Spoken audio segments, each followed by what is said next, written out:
Let us discuss aberrations in a lens. हमने spherical mirror topic में mirror के aberration देखे थे, स्पेरिकल एबिरेशंस, अगर आपको याद होगा।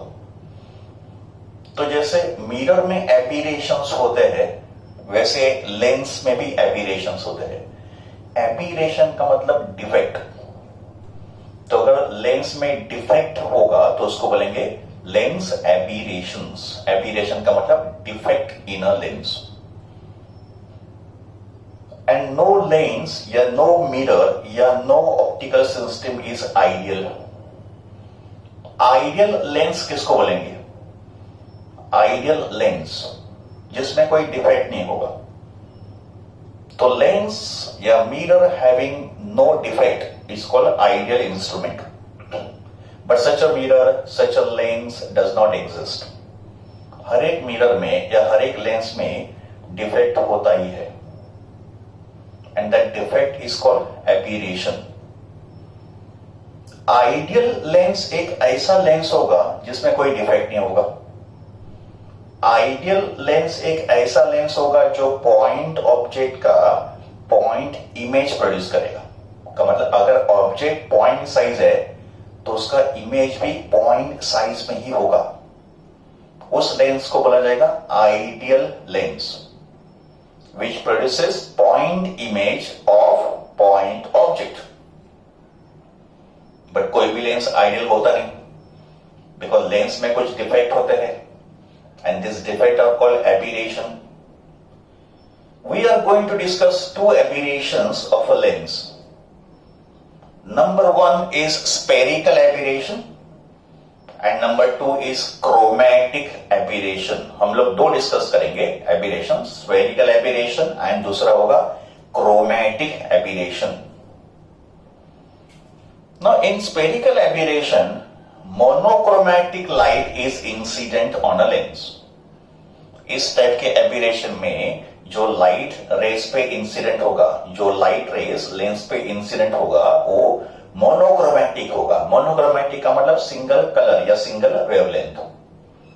ठीक है, ये उसका कंडीशन होगा। Light incident on a lens is monochromatic, single colour या single wavelength. So let us first try to understand this spherical aberration with the help of diagram. First diagram में convex lens ड्रॉ किया है और second diagram में मैंने draw किया है concave lens. तो spherical aberration convex lens में भी होता है और concave lens में भी होता है। तो यहां convex lens है और यहां पे मैंने concave lens ड्रॉ किया है। Now ऑब्जेक्ट को कंसिडर करो at infinity. Object can be placed anywhere. Object या तो लेंस के क्लोज बाय हो सकता है या इनफाइनाइट डिस्टेंस में भी हो सकता है। Let us assume that object is at infinity. Point object है, it is a point object, it is placed at infinity.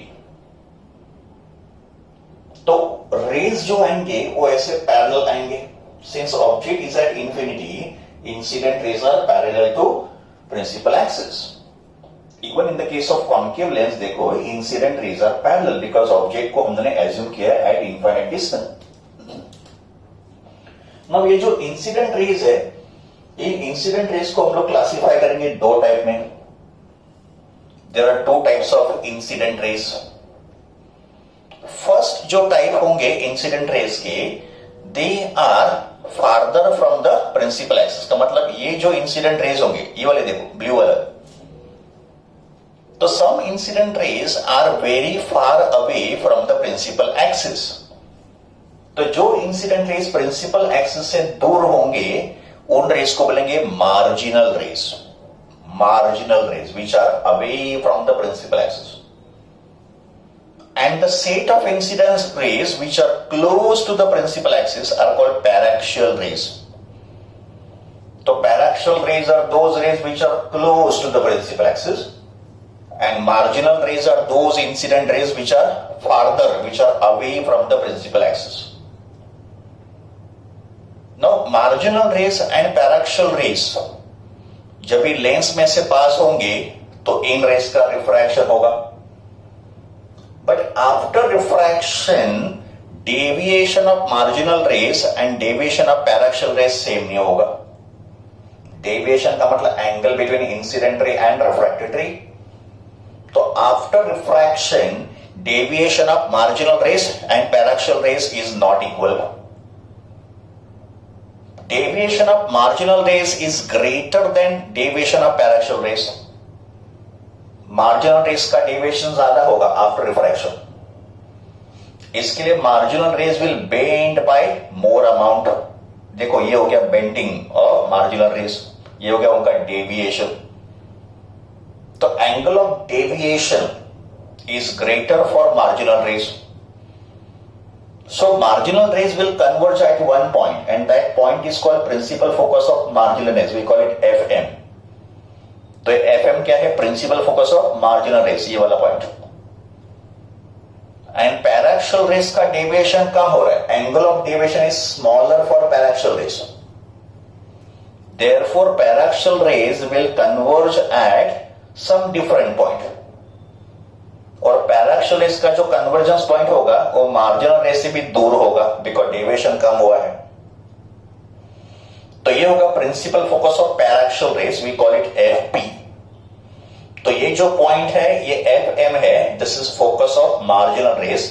और ये जो पॉइंट है इसको बोलेंगे focus of paraxial rays. So we observe that all the incident rays are not converging at one point. जो हम लोग एक्सपेक्ट करते हैं in the case of convex lens या concave lens कि जितने भी पैरेलल रेज लेंस में से पास होते हैं after refraction they converge at one point. But ऐसे होता नहीं. हम लोग डायग्राम में तो ड्रॉ करते हैं बट ऐसे होता नहीं. All parallel rays falling on convex lens और concave lens do not converge at single point. और उस डिफेक्ट को ही बोलेंगे स्पेरिकल एबिरेशन.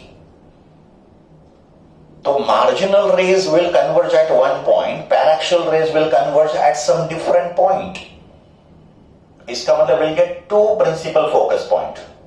एक होगा principal focus of marginal rays FM और दूसरा होगा principal focus of paraxial rays FP. तो ये जो डिफेक्ट हुआ है जिसमें all the rays falling on the lens are not converging at one point, this defect is called spherical aberration. Same thing can be observe in the case of concave lens. देखो सिर्फ convex lens में rays will converge at one point. यहां पे rays will appear to meet at one point because concave lens is diverging lens. तो marginal rays देखो diverge हो रहे हैं and they will appear to meet at this point. का मतलब ये हो गया principal focus of marginal rays. ये पैराक्सियल रेज थे, पैराक्सियल रेज का भी रिफ्रैक्शन होगा, they will also diverge out. तो after refraction this rays will appear to meet at this point. तो ये होगा principal focus of paraxial rays. तो कॉन्केव लेंस में भी मार्जिनल रेज का फोकस और पैराक्सियल रेज का फोकस एक पॉइंट पे नहीं होगा. They will meet at two different points. So this is spherical aberration found in concave lens. Now because of this aberration, point object का image point form में नहीं होगा. Object तो point shape में है but उसका image point shape में नहीं होगा. एक circle के form में दिखेगा. It will be a circular patch of light. Point object का image एक circular patch के form में दिखेगा in the form of circle. Because of this defect. तो अगर हमने स्क्रीन को प्लेस किया perpendicular to the principal axis, मान लो ये स्क्रीन है, ये एक वाइट स्क्रीन है जिस पर हम लोग इमेज को देख रहे हैं. तो स्क्रीन को प्लेस करेंगे perpendicular to the principal axis. ऐसे प्लेस करेंगे. देखो ऐसे, ये प्रिंसिपल एक्सिस है ना, दिस इज प्रिंसिपल एक्सिस. तो screen is place perpendicular to the principal axis like this.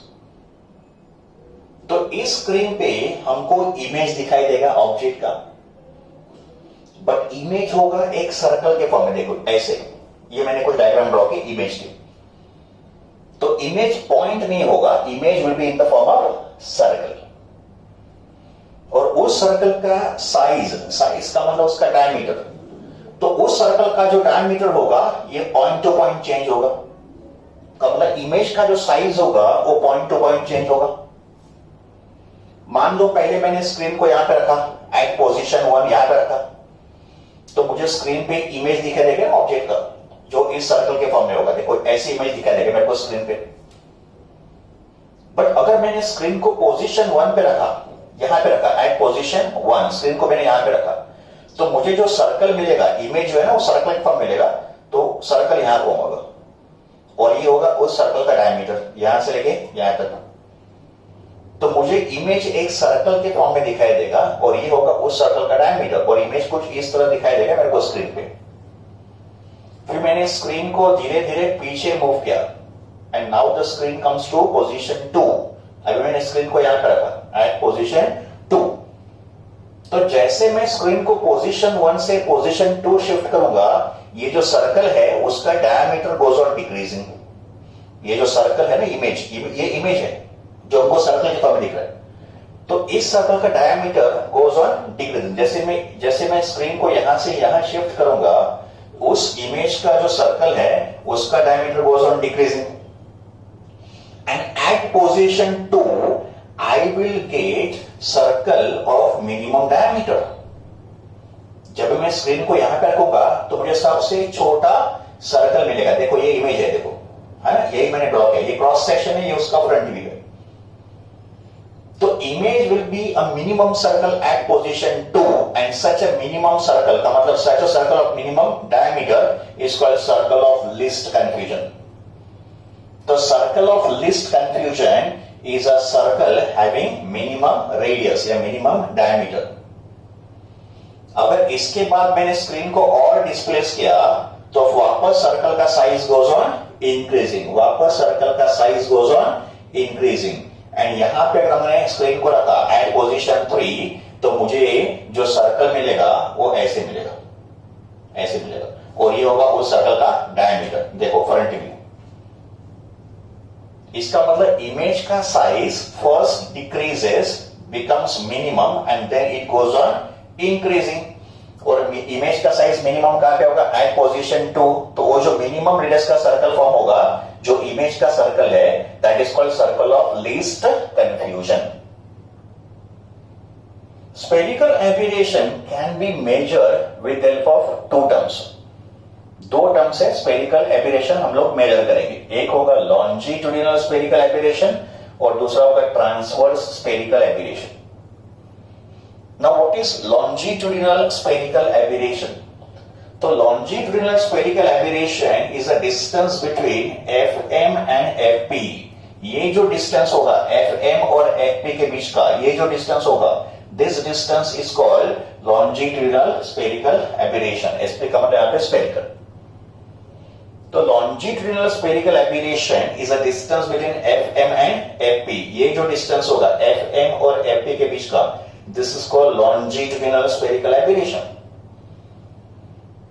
And second type होता है ट्रांसवर्स स्फेरिकल एबेरेशन। यहां पे SA का मतलब it is a short form of spherical aberration. Transverse spherical aberration is the radius of circle of least confusion. ये जो circle of least confusion form हुआ है, उस सर्कल का जो रेडियस होगा, that radius is called transverse spherical aberration. तो spherical aberration is measured in two terms, longitudinal spherical aberration and transverse spherical aberration। And सबसे कम साइज का जो इमेज बनेगा, इमेज तो यहाँ पे सर्कुलर पैच के फॉर्म में होगा, तो सबसे कम साइज का जो इमेज बनेगा, that is called circle of least confusion, जो यहाँ पे फॉर्म होगा। उसके पहले अगर हम लोग स्क्रीन को मूव करेंगे तो सर्कल का साइज गोज ऑन इंक्रीजिंग। इसके बाद अगर हम लोग स्क्रीन को मूव करेंगे तो भी सर्कल का size goes on increasing. Longitudinal spherical aberration is positive in the case of convex lens and longitudinal spherical aberration is negative in the case of concave lens, because left hand side पे है। तो longitudinal spherical aberration convex lens के लिए positive होगा, because right side पे form हो रहा है, ये डिस्टेंस पॉजिटिव होगा। And longitudinal spherical aberration is negative for concave lens, because ये जो डिस्टेंस होगा ये लेफ्ट साइड पे होगा, तो बाय साइन कन्वेंशन ये नेगेटिव माना जाएगा। तो this is concept of spherical aberration. अभी स्फेरिकल एबेरेशन को आप एलिमिनेट नहीं कर सकते, ये जो एबिरेशन है, ये जो डिफेक्ट है, this defect can not be eliminated but it can be reduced. आप स्पेरिकल एबिरेशन को रिड्यूस कर सकते हो। Now we study methods, different methods by which spherical aberration can be reduced or it can be minimized. Methods of reducing spherical aberrations. अभी देखेंगे different methods जिससे spherical aberration reduced होगा, eliminate नहीं होगा। Spherical aberration cannot be eliminated but it can be reduced, it can be minimized. सबसे पहले spherical aberration को reduce करना का मतलब क्या करना? हमको पता है लॉन्जिट्यूडिनल स्फेरिकल एबिरेशन होता है distance between FM and FP। ये जो डिस्टेंस है FM और FP के बीच का, यही है लॉन्जिट्यूडिनल स्फेरिकल एबिरेशन, इसको कम करता है। तो रिड्यूसिंग स्फेरिकल एबिरेशन का मतलब bringing FM and FP as close as possible. ये जो दो फोकस है FM और FP, इनको, इन दोनों को जितना हो सके उतना नजदीक लेके आओ। आइडियल केस में क्या होगा, FM and FP should be at one point.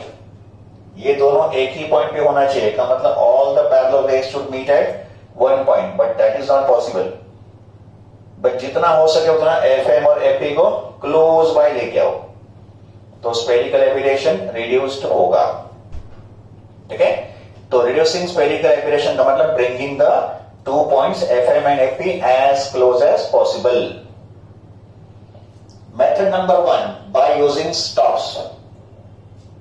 यहां पे स्टॉप का मतलब ओपेक ऑब्स्टेकल, जो लाइट को ऑब्स्ट्रक्ट करेगा, सम ओपेक ऑब्स्टेकल। तो बाय यूजिंग स्टॉप्स हम लोग क्या करेंगे, या तो मार्जिनल रेज को स्टॉप करेंगे, का मतलब ये जो मार्जिनल रेज है उनके पाथ में ओपेक ऑब्स्टेकल रख देंगे।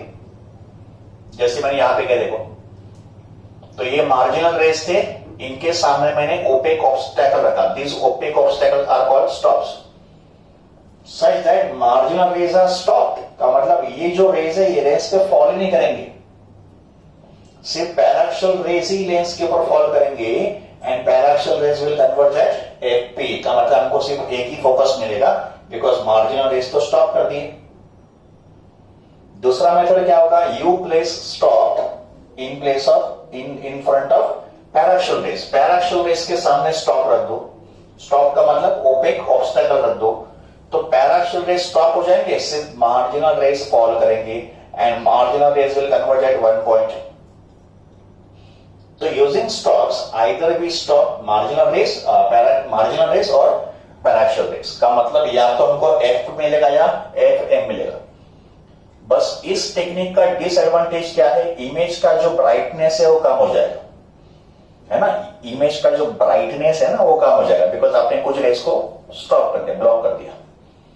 तो either by blocking marginal rays और paraxial rays we can reduce spherical aberration. Method number 1।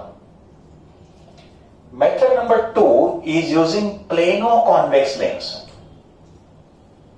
हम लोग यूज करेंगे प्लेनो कॉन्वेक्स लेंस, जिसका एक साइड कॉन्वेक्स होगा और एक साइड प्लेन होगा। तो by using plano convex lens with the curved size, का मतलब ये जो कॉन्वेक्स साइड होगा facing the incident rays. Plano convex lens का जो कॉन्वेक्स सरफेस होगा ना, that should be facing the incident rays. तो प्लेनो कॉन्वेक्स यूज करके marginal rays and paraxial rays के जो फोकस होंगे it can be brought closer. का मतलब ये होगा FM, ये होगा FP, so they can be brought closer. So this is second method of reducing spherical aberration. Use plano convex lens with the convex side facing the incident rays. Number 3, using two thin lenses separated by certain distance. तो अगर हमको spherical aberration reduce करना है, अगर हमको FM और FP को close by लाना है, तो method number 3, use two lenses separated by certain distance. Suppose first lens का फोकल लेंथ F1 है, सेकंड लेंस का फोकल लेंथ F2 है, और इन दो लेंस के बीच में डिस्टेंस D रखा है। तो यहां पे F1 F2 से ग्रेटर होगा, का मतलब जिस लेंस का फोकल लेंथ ज्यादा होगा it should be towards the incident rays. का मतलब इंसिडेंट रेस ऐसे आएंगी, तो lens having greater focal length will be facing the incident rays, और इन दो लेंस के बीच में जो डिस्टेंस होगा वो इन दो फोकल लेंथ का डिफरेंस होगा। तो मतलब d कितना होना चाहिए, f1 minus f2। Such a combination of two thin lenses can reduce spherical aberration. So use two thin lenses of focal length f1 and f2 separated by a distance equals to f1 minus f2. Method number 3. Method number 4 is using crossed lens. Crossed lens एक special type का lens हम लोग design करेंगे। It's a special type of lens. उस lens का radius of curvature R1 R2 होंगे। का मतलब ये जो सरफेस 1 है उसका रेडियस ऑफ कर्वेचर R1 होगा, ये जो सरफेस 2 है लेंस का उसका रेडियस ऑफ कर्वेचर R2 होगा। तो एक स्पेशल टाइप का कॉन्वेक्स लेंस हम लोग डिजाइन करेंगे जिसमें refractive index of lens material 1.5 होगा। तो मतलब लेंस जिस ग्लास का बना है उसका रिफ्रैक्टिव इंडेक्स 1.5 लेंगे, और radius of curvature of the two sides will be 1:6। इन रेडियस ऑफ कर्वेचर का रेशियो होगा 1:6। Such a lens is called cross lens. तो क्रॉस लेंस एक स्पेशल टाइप का लेंस होगा जिसका रिफ्रैक्टिव इंडेक्स 1.5 होगा और जिसके दो साइड का रेडियस ऑफ कर्वेचर का रेशियो 1:6 होगा। Such a cross lens is also used to reduce spherical aberrations. तो ये होंगे different methods of reducing spherical aberration, either by using stops or by using plano convex lens, or using two thin lenses separated by certain distance, and by using crossed lens.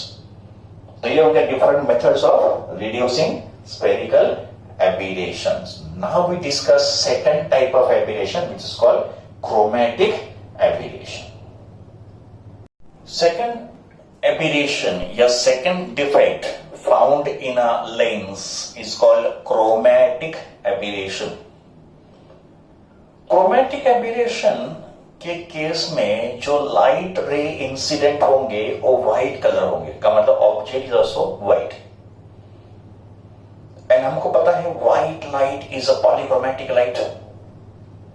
तो when polychromatic light is incident on a lens, then this type of defect arises. Okay, now white light is a mixture of 7 colours with pure. तो देखो यहां मैंने एक convex lens consider किया और यहां पे एक कॉन्केव लेंस ड्रॉ किया है। Convex lens and concave lens can be supposed to be made of two prisms. Convex lens and concave lens can be supposed to be made of two prisms. जैसे convex lens में एक prism यहां पे form होगा upper half, तो यहां पे एक प्रिज्म बन गया, और ये जो लोअर हाफ है इधर भी एक प्रिज्म का फॉर्मेशन होगा, और दोनों प्रिज्म के बेस यहां पे होंगे और ये होंगे उनके वर्टेक्स। तो ऐसे दो प्रिज्म से कॉन्वेक्स लेंस बनेगा। This is prism number 1 upper half and this is prism number 2। Vertex यहां पे होंगे, दोनों के बेस सेंटर पे होंगे। कॉन्केव लेंस में भी दो प्रिज्म का फॉर्मेशन होगा। एक प्रिज्म यहां बनेगा, यहां, दिस इज वन प्रिज्म, और दूसरा प्रिज्म यहां बनेगा, दिस इज सेकंड प्रिज्म। तो ये जो दो प्रिज्म होंगे उनके वर्टेक्स यहां पे होंगे और ये उनके बेस होंगे। तो यहां पे वर्टेक्स सेंटर पे कोइंसाइड होंगे, यहां पे दोनों प्रिज्म के बेस सेंटर पे कोइंसाइड करेंगे। तो convex lens and concave lens can be supposed to be made of two prisms. And we know that when a white light passes through a prism, it undergoes dispersion.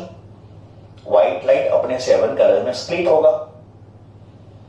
तो when polychromatic light, that is white light, passes through a lens, but lens is made up of two prisms, and white light consists of these 7 colors with pure.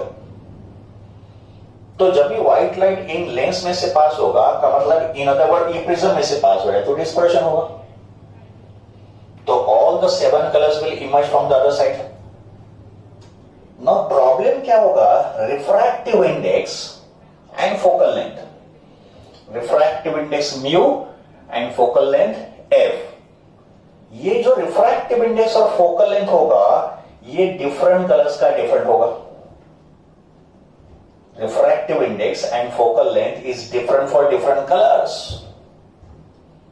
उससे क्या होगा कि violet रे जो है उसका deviation सबसे ज्यादा होगा और जो रेड कलर होगा उसका डेविएशन सबसे कम होगा. ये हमने डिस्पर्शन ऑफ लाइट में भी स्टडी किया था. तो violet colour rays will converge at one point and जो रेड कलर रेज होंगे ये किसी और पॉइंट पे कन्वर्ज करेंगे because focal length and refractive index is different for different colours.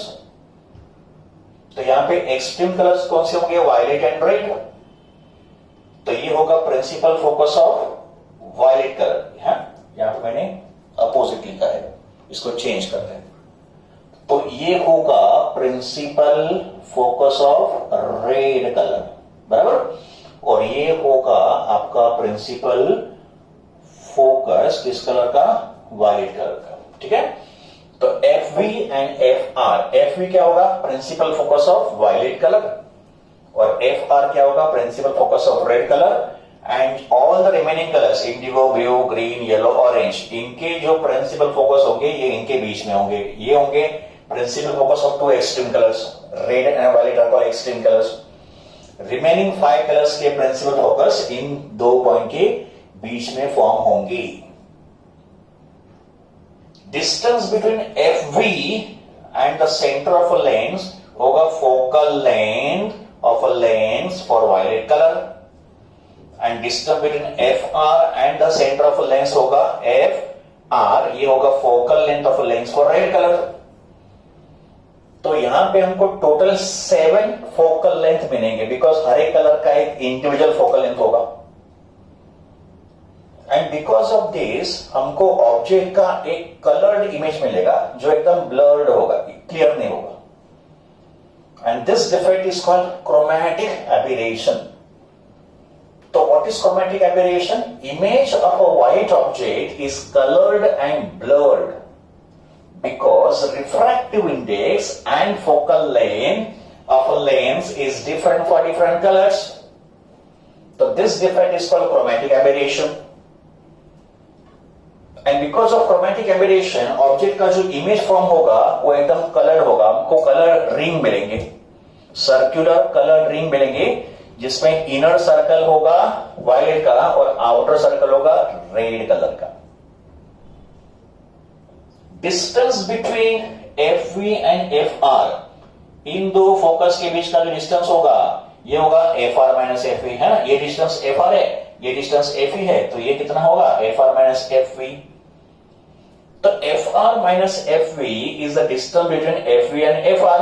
Focal length of red colour minus focal length of violet colour. This difference is called longitudinal chromatic aberration. So longitudinal chromatic aberration is the difference between focal length of red color minus focal length of violet color. And Fr minus Fv also known as omega into Fy. Fy का मतलब focal length of yellow color. Yellow color is the mean color and omega is called dispersive power. तो Fr minus Fv को लिखा जा सकता है omega into Fy. Concave lens में भी स्पेरिकल क्रोमैटिक एबरेशन देखा जाएगा. तो यहां पर भी देखो violet colour red colour will converge at different points. पर यहां पे F R minus F V positive होगा, यहां पे F R minus F V negative होगा because it is form on the left hand side. तो chromatic aberration is found in convex lens also as well as concave lens also. And chromatic aberration तभी observe होगा when polychromatic light का मतलब light having many colour is incident on a lens. And as we know, lens is made up of prisms. तो जब ये light lens में से पास होगा इसका मतलब light is passing through prism, तो उसका डिस्पर्शन होगा. तो this is definition of chromatic aberration. अभी हम लोग डिस्कस करेंगे, इसके बाद हम लोग डिस्कस करेंगे method of reducing chromatic aberration. Method to reduce chromatic aberration. Now we understand method जिससे क्रोमैटिक एबेरेशन हम लोग कुछ हद तक रिड्यूस कर पाएंगे. रिड्यूसिंग क्रोमैटिक एब्रेशन का मतलब bringing the focus of violet colour and red colour as close as possible. का मतलब FV और FR इनको क्लोज लाना, that is called reducing chromatic abrasion.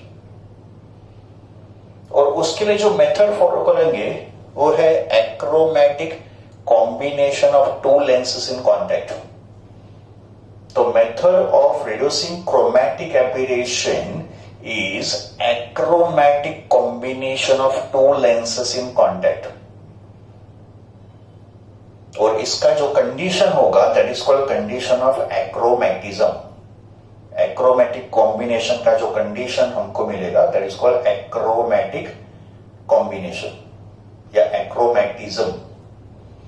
इसमें दो लेंसेज होंगे, एक कॉन्वेक्स लेंस होगा और उसके कांटेक्ट में होगा concave lens. Achromatic combination consist of two lenses, convex lens and concave lens in contact. Convex lens का क्रोमैटिक एब्रेशन पॉजिटिव होता है और कॉन्केव लेंस का क्रोमैटिक एब्रेशन नेगेटिव होता है। तो उससे क्या होगा, दोनों के क्रोमैटिक एब्रेशन नलीफाई हो जाएंगे। नाउ ये जो कॉन्वेक्स लेंस है उसका फोकल लेंथ f1 डिफाइन करेंगे और ये जो कॉन्केव लेंस है उसका फोकल लेंथ f2 डिफाइन करेंगे। ओमेगा 1 एंड ओमेगा 2 होंगे उनके रिस्पेक्टिव डिस्पर्सिव पावर्स। तो कॉन्वेक्स लेंस के लिए f1 ओमेगा 1, कॉन्केव लेंस के लिए f2 omega 2। Achromatic condition derive करने के लिए हमको दो फॉर्मूले यूज करना है। तो पहला फॉर्मूला जो हमको यूज करना है वो है लेंस मेकर्स फॉर्मूला। और लेंस मेकर्स फॉर्मूला क्या होता है, 1/f equals to mu minus 1 into 1/r1 minus 1/r2। अभी ये जो ब्रैकेट है 1/r1 माइनस 1/r2, इसको सिंप्लीफाई करने के लिए हम लोग लिखेंगे उसको k। तो this bracket 1/r1 minus 1/r2 इसको हम लोग k लिख रहे हैं। तो क्या होगा, कैलकुलेशन हमको ये ब्रैकेट नहीं लिखना है, सिर्फ k लिखना है, where k is 1/r1 minus 1/r2। इसका मतलब now the lens makers formula becomes 1/f equals to k mu minus 1। ये जो ब्रैकेट है इसको हमने k एज्यूम कर दिया। एंड सेकेंड फॉर्मूला जो हमको डेरिवेशन में यूज करना है वो है डिस्पर्सिव पावर ओमेगा का फॉर्मूला।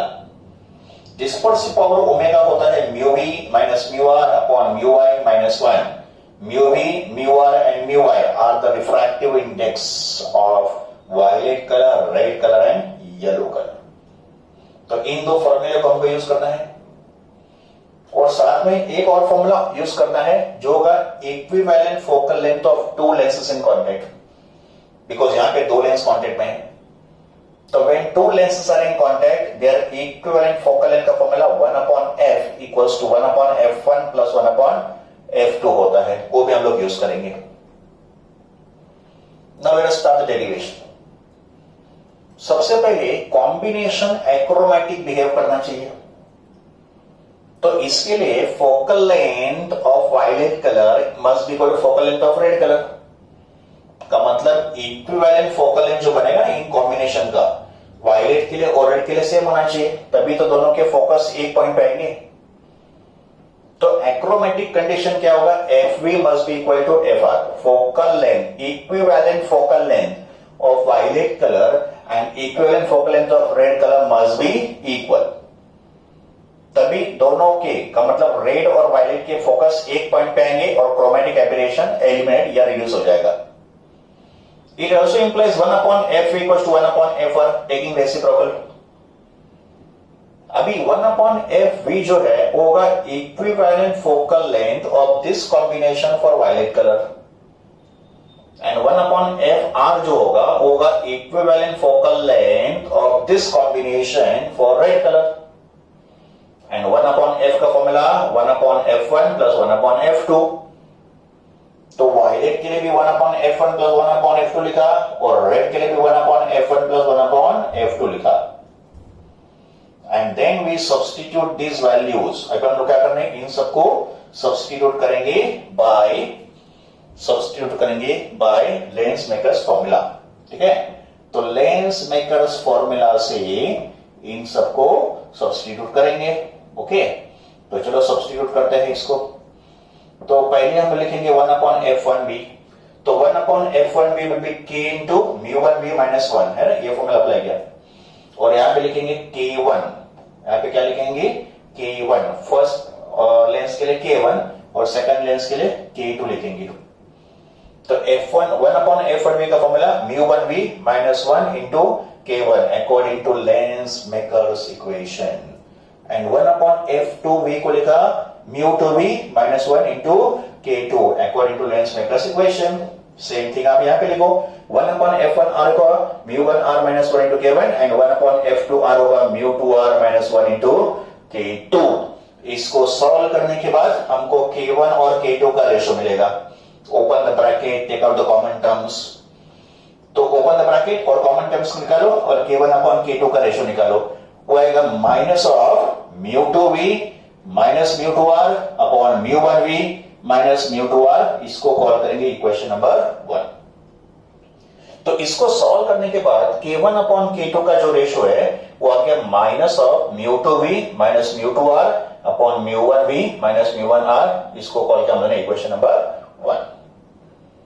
अभी आप लोग क्या करेंगे, मीन कलर के लिए कैलकुलेशन करेंगे। मीन कलर का मतलब कौन सा कलर, येलो कलर।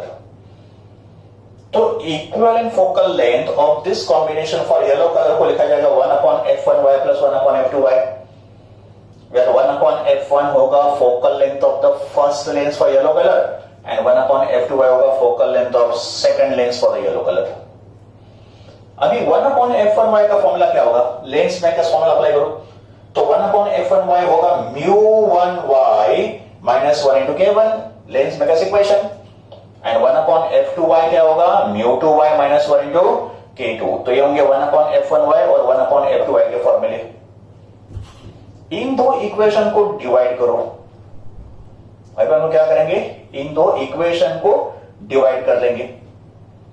तो अगर मैंने इन दो इक्वेशंस को डिवाइड किया तो मुझे मिलेगा k1/k2 है ना, इनको डिवाइड करो। तो after dividing the two equations मुझे मिलेगा k1/k2 is equal to μ2y minus 1 upon μ1y minus 1 into f2y upon f1y। ये होगा इन दो इक्वेशन का डिवीजन। तो k1/k2 will be equal to μ2y minus 1 upon μ1y minus 1 into f2y upon f1y। इसको मैंने call किया इक्वेशन नंबर 2। तो एक इक्वेशन मैंने येलो कलर के लिए फॉर्म किया और एक इक्वेशन k1/k2 का मैंने फॉर्म किया वायलेट और रेड कलर के लिए। Now equating equation 1 and equation 2, equation 1 और इक्वेशन 2 को इक्वेट कर दो, का मतलब दोनों के राइट हैंड साइड को इक्वेट करो। तो अगर दोनों के राइट हैंड साइड को इक्वेट करेंगे तो हमको यह फॉर्मूला मिलेगा f2y upon f1y is equal to minus of ω2 minus ω1, because omega को हमने रिप्लेस करना है μy minus μr upon μy minus 1, μv minus μr upon μy minus 1।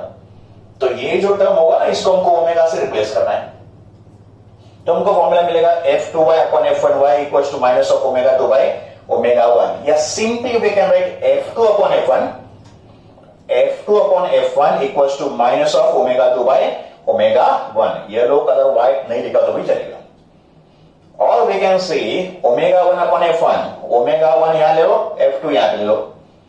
तो ω1 upon f1 plus ω2 upon f2, इसको यहां पे लेंगे ना, प्लस हो जाएगा।